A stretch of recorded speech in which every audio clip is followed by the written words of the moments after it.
Goo Review. Hello everyone, it is me, Pui, and I am back again, making an actual video. You miss me? Did you miss listening to Night Exercise? Well, here I am. Worlds is coming up in just about a week and change, and I felt it was a good time for us to look back at all the wonderful things that were built this year. You know, for an 18-year format, it still shocks me how much innovation and brewing is possible in this format for decks that are not just fun, not just interesting, but legitimately powerful and a legitimate threat to the decks that have sit at the top of the format. Even now, we see as the top deck of the entire format comes under threat to one of the very decks on this list. So presented to you today is the Goo Review, 3 decks that are both new and powerful for this year, all of which have topped, all of which are strong, all of which I find very worth exploring further, and I hope you do too.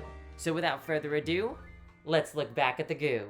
In PWCQ 38, I got first place playing Catburn, the first ever victory for the deck in GOAT format's history, and the second ever victory for a deck with more than 41 cards.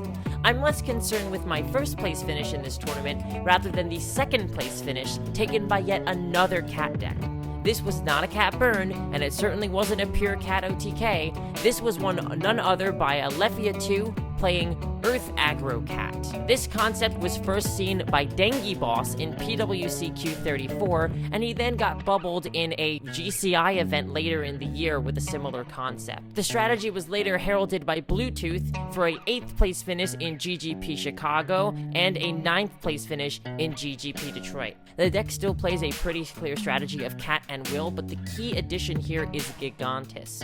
With Gigantus, you have yet another aggressive Earth body to put on the field. Of course, all of Cat's monsters were already inherently Earth, and it combines excellently with Milas, finally justifying playing 3 of the bad little rodent. With Milas now as the main cat target over Wombat, Wombat can be reduced to 2 or 1 copies only, and Stein is nice but no longer necessary, removing the life constraints from the deck. It also gives the deck plenty of opportunities to deal partial combo damage and then finish up the game with an aggressive strategy later. The deck generally plays a combination of Goblin Attack Force, Berserk Gorilla, or Aditi Assailant, and also can play Exiled Force as an option, searchable both with Rhoda and with Giant Rat. The deck is incredibly scary to play against and surprisingly defensively capable, using its largest monsters as defensive walls before it's time to make a deadly play. I think this deck definitely has better legs than the original Cat OTK pure decks, and can definitely set aside Catburn as a viable cat deck option, one that we had not seen before this year, and one that I do not think was possible in the imaginations of GOAT format brewers before Earth Aggro was invented last year. So congratulations to Dengue Boss, congratulations to Bluetooth, congratulations to Alephia and GG's, and good luck to anyone who wants to pick up Earth Cat. In the very same PWCQ where Dengue Boss got 6th with Earth Cat, I got 7th with this Turbo deck.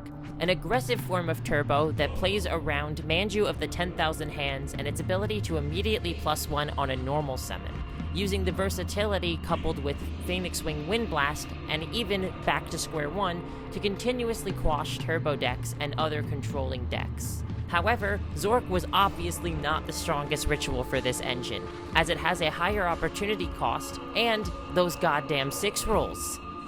So it turns out that Relinquished was clearly the better pick. We first saw this in the GCI 10, when Claudio Dastro got 2nd place with a Relinquished Chaos Control, but more pressingly, Wavemint got both a top 8 finish in an FLC and a 1st place finish in GGP Chicago using this deck, Relinquished Turbo. It was much like my deck, only playing some objectively better cards. You see, the aggressive pressure and constant plussing that you can do using Manju, and the addition that it is a light monster that searches a dark for easy chaos access means we constantly put pressure on other turbo and control decks while having great versatility with Trap, Dust Shoot, and whatever discard trap is of our choice. Because it plays much like a turbo deck, we also have the siding versatility of a turbo deck, meaning we can quite easily compensate for our weaker aggro and combo matchups in the side.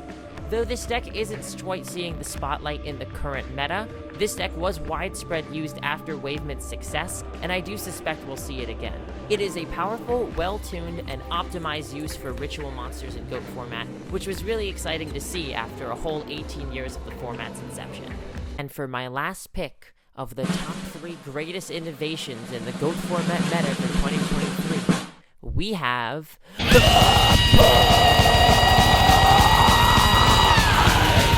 It's Cyborg. What? Like the card, the Monarch. I've not a clue why your degenerate brain thought otherwise.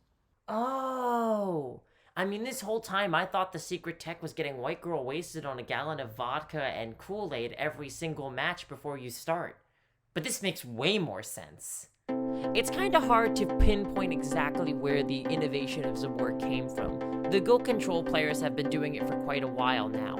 And if I were to pick a couple of decks that exemplify the concept, I'd have to definitely go with the World Championship Dingo Sig Chaos Return list, which was recently used again to get second place at GGP Detroit by Dale Bolito, as well as perhaps Grace's Fairies that just got third in the PWC Q44, and Rabid's Pile deck that just won PWC Q45. These decks still don't have a whole lot in common, but I'd say that the core of this strategy is an aggressive deck core with chaos, lights, and darks that uses monsters that can stay on the field more than one turn to facilitate the use of Zaborg, along with a pretty heavy trap lineup, usually containing Trap Dust Shoe, Dust Tornado, and also Solemn Judgment. These aggro decks are very, very young relative to the format, and have also taken heavy inspiration from the Flip Warrior decks, such as the one piloted by Ludovico Rizlo to success earlier in the year.